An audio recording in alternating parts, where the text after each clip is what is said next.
안녕하세요. 2018학년도 경희대학교 모의논술 특강 생명과학을 시작하겠습니다.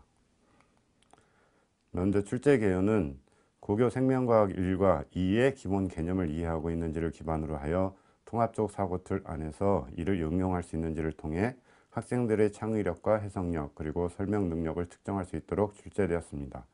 특히 생명의 다양성과 유전의 기본 원리에 대한 기본 개념들을 이해하고 있는지, 생물의 다양성에 대하여 미생물의 다양성을 통해서 이해하고 있는지, DNA의 유전자 돌연 변이는 인위적으로 또는 자연적으로 발생할 수 있으며 이에 의하여 생명의 다양성이 유지되고 진화가 발생할 수 있는지에 대하여 실생활에서 자주 접하는 항생제의 사용과 내성균지의 발생에 대하여 응용하여 적용할 수 있는지를 평가하고 최종적으로 논제에 대하여 논리적인 설명을 할 수 있는지 평가하고자 하였습니다. 우선 제시문을 보시면 세균은 인체 내외를 포함한 다양한 환경에서 생활하며 동식물과 상리공생 또는 편리공생을 하고 있는 경우가 많이 있습니다. 이러한 수천 종의 세균 중 일부는 사람에게 감염을 일으켜 빠르게 증식하거나 독소를 생산하여 세포나 조직을 손상시키거나 파괴하여 질병을 일으키게 되는데, 이렇게 우리 몸에 침입하여 질병을 일으키는 생명체를 병원체라 합니다. 세균의 세포 구조에는 동식물 세포와는 다른 성분으로 이루어진 리보솜, 세포벽 등이 있으며 이를 이용하여 개발한 것이 항생제입니다. 세균성 질병에는 용도에 맞게 적절한 용량으로 항생제를 투여해야 하며, 항생제의 오남용은 우리 몸을 지켜주는 유익한 균을 죽게 할 뿐만 아니라 항생제에 죽지 않는 내성이 있는 균이 나타나게 할 수 있습니다. 생물과 환경이 밀접한 관계를 맺으며 하나의 계를 이루는 것을 생태계라 하며, 생물들이 살아가는 데 직접적으로 또는 간접적으로 영향을 주는 외적 또는 내적 요인을 환경이라 합니다. 이 환경을 구성하는 하나하나의 요소를 환경 요인이라 하며, 빛, 온도, 공기 등의 비생물적 요인과 생태계 내의 모든 생물을 의미하는 생물적 요인이 있습니다. 생태계를 구성하는 생물들 사이에는 먹고 먹히는 순서가 사슬처럼 연결되어 있는데 이를 먹이사슬이라 하며, 생태계에는 다양한 생물들이 살고 있고 이 생물들 간에는 먹고 먹히는 관계가 그물처럼 이루어져 있습니다. 이 관계를 먹이그물이라 하며, 건강한 생태계는 다양한 생물들에 의하여 생물 다양성이 유지가 됩니다. 생물종이 다양하지 못한 경우에는 약간의 교란에 의해도 생태계의 평형이 무너질 수 있습니다. 논제: 우리 몸에 병원성 세균이 들어오면 항생제를 투여하여 치료하는 경우가 많은데, 이로 인해 일어날 수 있는 생태계의 변화를 환경 요인과 관련하여 논술을 하시오. 몸에 병원체가 들어오게 되면 항생제를 투여하여 병원체를 제거하려 합니다. 항생제는 동식물이 가지고 있는 것과는 다른 성분을 목표로 하여 만들게 되며, 하지만 이 경우 항생제는 병원성 균뿐만 아니라 유익한 균 또한 죽이게 됩니다. 사람에게 유익한 균에는 다양한 종류가 있으며 이들은 사람과 상리공생 또는 편리공생 등을 포함한 다양한 상호작용을 이루어 생태계를 이루게 되며, 이러한 관계에 영향을 주는 항생제는 비생물적 요인이 됩니다. 또한 미생물은 사람 주변 생태계에서 생물적 요인으로 작용하게 됩니다.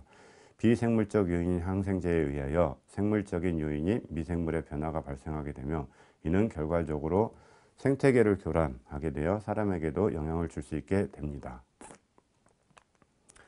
제시문 병원체를 인식하여 대항하는 방법에는 1차 방어작용과 2차 방어작용이 있습니다. 1차 방어작용에는 선천적인 것으로 비특이적인 방법과 특이적인 방법이 있으며, 2차 방어작용으로는 항체의 형성에 의한 항원 항체 반응을 포함하고 있습니다. 항원은 항체를 생산하도록 만드는 물질로, 일반적으로는 몸에서 이물질로 간주되는 물질의 총칭이며, 세균 등의 껍질과 같은 바깥 부분에 있는 단백질이 이에 해당합니다. 백신은 이런 항체를 빠르게 생산하기 위해 미리 병원체에 항원을 투여하여 미생물의 감염을 줄이는 데 목적이 있습니다. 생물이 지니는 고유한 특징을 형질이라 하며, 형질이 자손에게 전달되는 현상을 유전이라 합니다.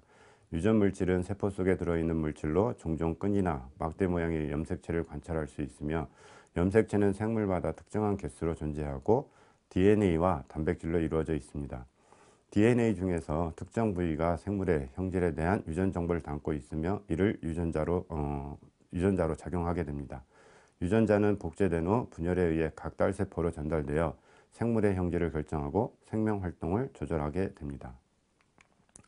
제시문 4.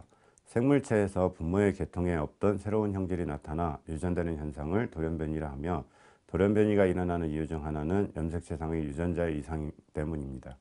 유전자 변이는 방사능이나 자외선 등 외부 요인에 의해 일어나기도 하지만 세포 분열을 위하여 염색체가 복제되는 과정 중에도 일어나기도 합니다.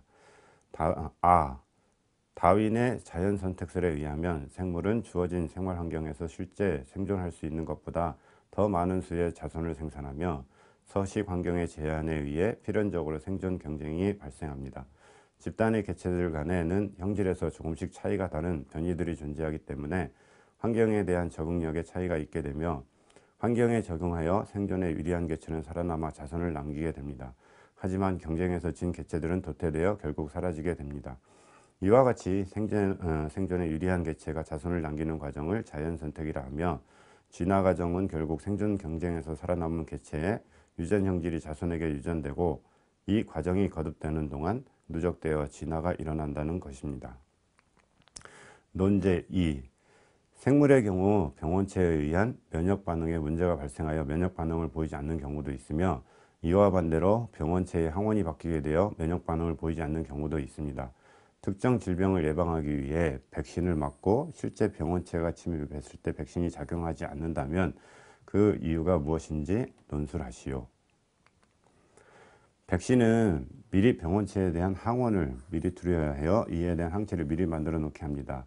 하지만 유전자가 복제되어 자손을 만들 경우 또는 다양한 외부 요인에 의하여 돌연변이 균이 발생할 수 있게 되며, 이는 생물의 다양성을 주는 중요한 요인이기도 합니다. 하지만 백신을 만들기 위해 사용한 항원에도 돌연변이가 발생할 수 있으며, 이 변이를 가진 병원체는 기존에 만들어진 항체와 반응하지 못하게 됩니다.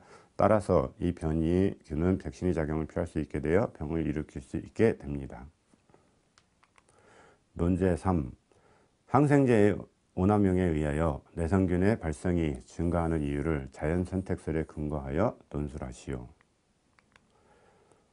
다윈의 자연선택설은 생물은 주어진 환경이 허용하는 것보다 많은 자손을 만들게 되고, 자손을 만들기 위해서는 유전물질인 DNA의 복제가 일어나야 하며, 이 경우 다양한 돌연변이균이 발생할 수 있습니다. 그 결과 집단의 개체들 간에는 형질에서 조금씩 차이가 다른 변이들이 존재하게 되며, 이 변이 개체들 중 항생제의 저항성을 가지는 균이 존재할 수 있습니다. 항생제를 사용하지 않을 경우에는 이 균이 자연 선택될 이유가 없기 때문에 항생제에 저항성이 있는 균이 증가할 이유가 없지만, 항생제의 오남용은 항생제에 민감한 균의 수는 감소하게 할 것이고, 항생제에 저항성이 있는 균은 생존에 유리하게 되어 더 잘 살게 됩니다. 따라서 항생제의 오남용은 항생제에 저항성이 있는 균의 발생을 증가시키는 역할을 하게 되어 발생 빈도를 증가시킵니다. 이상 2018학년도 경희대학교 모의논술 특강 생명과학에 대해서 김기영이었습니다. 감사합니다.